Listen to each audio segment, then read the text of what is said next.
James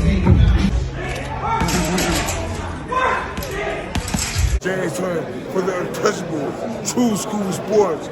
Let's go, baby. Bow! Be careful what you wish for because it can become a reality. Yeah. The Untouchable True School Sports Empire proudly presents something the boxing game is missing. Hey, what's going on? It's your boy BT, and I came here to talk some boxing with the thousands of True School Sports subscribers. All right, so I want to go ahead and talk about this fighter because I've been wanting to make a video about this guy for years, but for some reason I guess I just never got around to it. But I've always been a fan of him, and I've talked about him on my lives before. And I do think that he's got a chance to be a factor at 140 moving forward because he can fight, you know. And boxing, sometimes, you know, we get caught up in like ticket sales and hype and these kind of things. But, you know, there's guys that can fight and there's guys that can't fight, irrespective of the hype they get or don't get. There's guys that can fight and there are guys that can't fight. This guy can fight. And that guy is none other than the number 14 ranked WBA 140-pound contender coming to you guys live and direct from, you know, Kazakhstan, from Shu, Kazakhstan, all right? That is Batyr Jukembayev. Yes, Batyr Jukembayev. Let's talk about him. 24-1, 17 knockouts, like many fighters in Central Asia. A big, power-punching southpaw, right? So let's talk about him. Now, his one loss came in 2021 to Subra Matias. We all know Subra Matias is one of the best fighters at 140, so there's no shame in losing to him. At the time, Matias was undefeated, and he was, you could probably say, maybe entering his prime when he fought him, right? And Jukembayev is one of the only fighters. Like, I know Liam Parle beat Matias, but Liam Parle didn't hurt Matias. He didn't step to Matias. Jukembayev is one of the only fighters I've ever seen fight Matias in the pocket and actually like hurt him and actually like give him something real to worry about. So his power is real. As far as his resume is concerned, his best wins are against, you know, mid-level contenders and former champions such as Miguel Vasquez, right? Miguel Vasquez, former world champion. Muhammad Mamon, you know, he's fought Victor Postal. And then Ivan Redkach. So those are probably his best wins.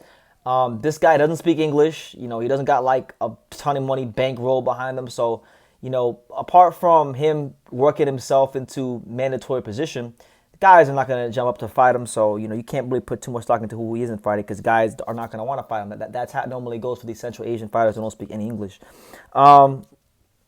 Like I said, good, well-schooled style, very educated jab out of that southpaw stance. Jukembayev, we know that he's a real fighter because, you know, he's part of Team Crawford. Like, you know, he's been part of Team Crawford. Terrence Crawford actually came to Plant City to Pro Box to watch his fight against Ivan Redkach. He was there ringside to support Jukembayev. So you know that he got Crawford's respect. So that right there will tell you he's a real fighter. Decorated amateur background. You know, he was 203-40 as an amateur out there in Kazakhstan and abroad. Like I said, I think one of his best characteristics is a characteristic that many Central Asian fighters have, which is the fact that he's got heavy hands. So he doesn't gotta load up on shots or clench his fist to hurt you. No, he can feel the shots nice and loose and just place them, and he's gonna hurt you because he's naturally a heavy-handed fighter. That's what God gave him. God gave him some power. My thing for Jukembayev is that, based on what we've seen from the Matias fight, and there's a couple other fights. I can't remember other fights I've seen of his. I think he's got a problem with volume. You know, a lot of these fighters from Kazakhstan. I'm not gonna generalize them, but a lot of them, Kazakhstan, Uzbek, anything with stand at the end. Kazakhstan, Uzbekistan. A lot of these fighters are very good at mid-range, punch very hard, very strong, very well schooled. But Jukembayev, like many of these other fighters, he seems to have some problems with volume and when guys start smothering him and getting him in his chest. So I think that's going to be something he's going to have to learn how to deal with better because, you know, when you get to the top of 140, again, Subra Matias is there. Right now, he's ranked in the WBA. Right now, the current champion is Gary Anton Russell. What does Gary Anton Russell do? Gary Anton Russell stays right in your chest and fights you the whole, you know, just he's right there in your chest. You're not going to get a chance to really extend and fight from range against Gary Anton Russell as much as you're used to. So you got to be good and you got to improve on fighting on the inside and dealing with when guys get on top of your chest, right? So, you know, just a really good fighter, man. I like him, and I'm hoping that he gets his chance. to really break through and be a bigger factor at 140. Because I've always thought highly of him since that Matias fight. I've always thought that he's had a chance to be one of the next potential world champions from Kazakhstan. But again, like I said, he has to improve dealing with these guys on the inside. And on top of that, you know, there's a lot of heat at 140. You know, if you look at the guys at 140, you got guys like Adam Azim and Sander Martin still around, Kenneth Sims Jr., Oscar Duarte, Puello, Andy Hiroka, and a lot of guys. Just a lot of high-level operators in this weight class. I would say if I could pick a fight that I would like to see him in that I think would let us know, I'll say 2 or 3 fights. I would like to see him against Israel Mercado, you know, Tito Mercado, Jermaine Ortiz, and or Oscar Duarte. I like those 3 fights. I feel like, you know, those are all guys that are ranked in the WBA. I think the most probably makeable out of those would probably be Jermaine Ortiz. Ortiz has fought for the world title before, and he's been in there with some of the best fighters in the world.